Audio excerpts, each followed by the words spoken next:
anyway, so you have this attitude towards Ahab, but nevertheless, he was pretty bad. And we're going to talk about that in a minute. All right, so we're going to read from 1st of Kings 18, and we're going to start from verse 17. 1st of Kings 18, and we're going to start from verse 17. Okay. And it says like this, over there, right? Yeah? Okay. Then it happened when Ahab saw Elijah, that Ahab said to him, "Is that you, O traveler of Israel?" Okay? Ahab was saying, you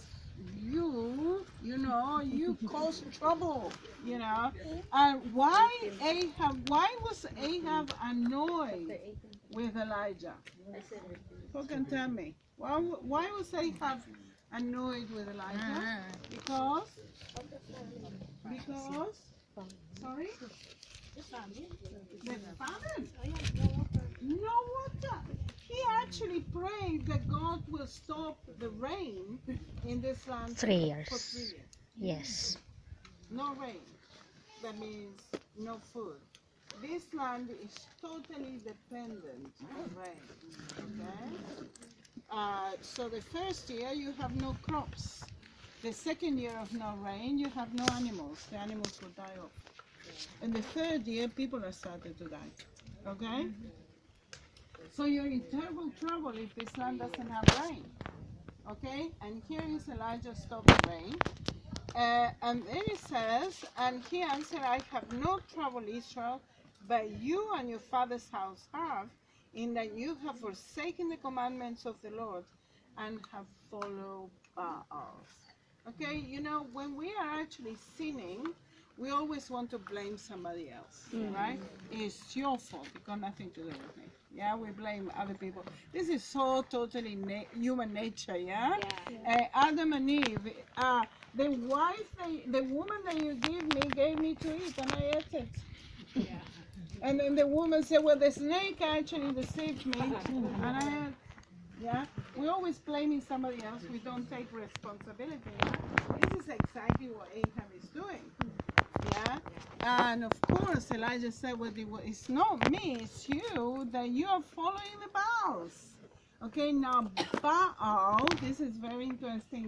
Baal in Hebrew, they didn't translate the word. Baal in Hebrew is a husband. The husband of the land, the lords of the land. Yeah, and he's referring to idols. Baal is actually a generic word for all the different type of idols in the ancient world. Okay, so you have different ones. Okay, which one? Can you give me one of the Baals of the Carmelite period? We're talking about first temple period. Yeah, we're talking about the time where the Solomon's temple was actually standing. The people were mixing everything, the faith in Yahweh with the Baals. Okay, so which ones? Can you name one? Asherah. Asherah was actually a feminine goddess about that size, had large breasts. She was holding her large breasts like this. Yeah, as a fertility goddess. Okay. Now the people believe that Asherah was the wife of Yahweh. Now you need to say, "Oh dear." Okay. Can you see the mess? All right. Every household in Israel was having an Asherah. Every household. They found thousands of them in the city of David. Thousands. Okay, so that means everybody believed in her. All right? Okay, so which other one? Anybody?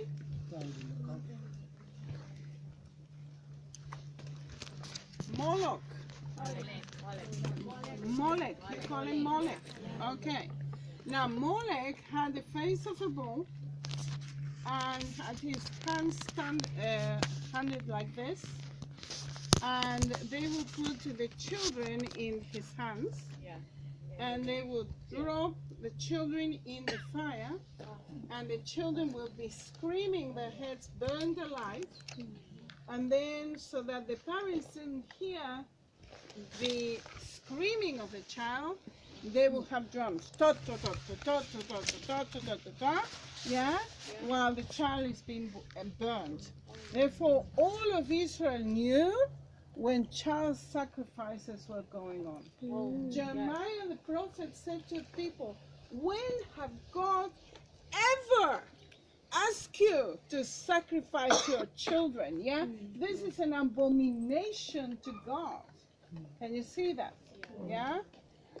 So that also, and the other one that most people don't know about, can you come and hold them up, please? Is Jezebel's worship that was actually worshipped in Syro-Phoenicia. Okay. Thank you very much. Okay, remember that Ahab was married to Jezebel, yes? Yes. And Jezebel comes from Syro-Phoenicia. So here is Syria, and this is Phoenicia. All the area is Syro-Phoenicia. Now the god, the Baal that was worshipped in Syro-Phoenicia was actually the Baal of thunder and lightning. And isn't it interesting that the threat that Elijah gave to the prophets of Baal, whoever can bring fire is a real God. He's actually threatening exactly the God of Jezebel. Can you see this? Isn't that fascinating? Yeah? It's just incredible, yes? So you can see, so okay, let's continue reading. All right. So it says, now therefore, this is what Elijah said to Ahab. Now therefore, send and gather all Israel to me on Mount Carmel, the 450 prophets of Baal. Remember, Baal is a generic name, and therefore we do not know exactly which one, but nevertheless, and the 400 prophets of Asherah. So 450 plus 400, how many? 850. 850 prophets of Baal. Yeah? And you can see, and it says that we're eating at Jezebel's table. That means she was feeding all this lot. She was keeping them with them and their family probably. Yeah? But you can see the idol worship that was, she came from Syro-Phoenicia. Now, what was happening at the time is that the kings of Israel were receiving women, princesses from other nations as a peace treaty. Yeah? And here is the principal wife of Ahab, who was received, and she came from Syro-Phoenicia. And of course, when these people come, what happens is they bring their idol worship with them. Yeah? Look at Solomon.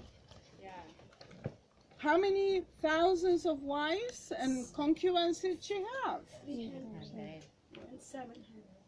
Okay, so it's a lot. Okay?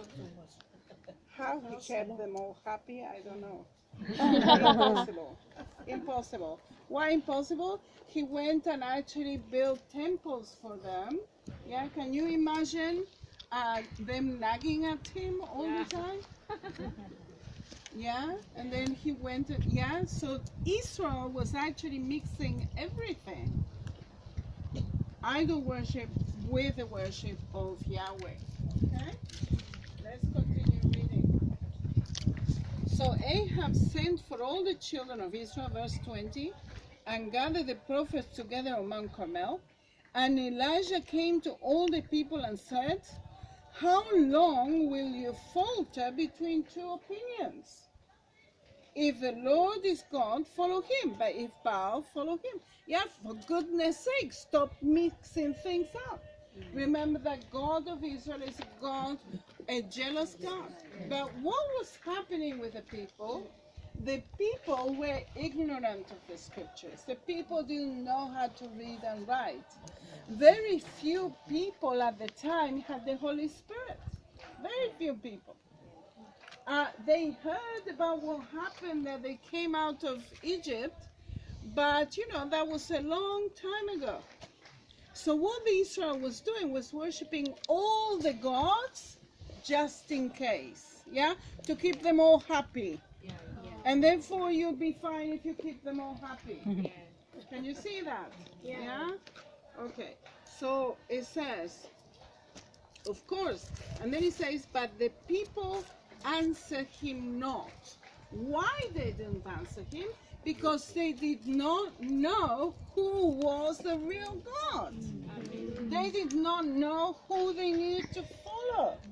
Yeah? So then we have the whole story that the priest started to, the other priests, the Baal, the worshippers of Baal, they built 2 altars. The worshippers of Baal started cutting themselves, screaming, all kinds of things. Nothing happened until Elijah came, and one word of Elijah that was sufficient, and the whole thing, the fire came down from heaven. Okay? So because of the idolatry, the first temple period is characterized by idolatry. So first temple period, the Israelites are characterized by idolatry. Yeah? Do you understand this? Yeah. All right? So then what happens? Anthony, we need the map. You can give it to somebody else. No, I do it. Okay. So then what happens? 722 BC, 733 BC, Assyria comes and takes the whole of Israel out. Okay, I told you this before, but nevertheless, we'll go a little bit because I'm going deeper now, okay? So 722, 733 BC, the whole of Israel comes out. It's taken to Assyria. The Assyrian king brings Canaanites into Israel. This is why the Canaanites, the Israelites that were left behind, intermarried Canaanite women. Big mess, okay? 200 years later, 586 BC, Judah goes out and they take them to Babylon, okay? And it is the Judeans in 538 BC that come back to the promised land, and because it is the Judeans that come back, they come to be known as Jews. Okay, so first of all they were Israelites, okay, and then because it was just the Judeans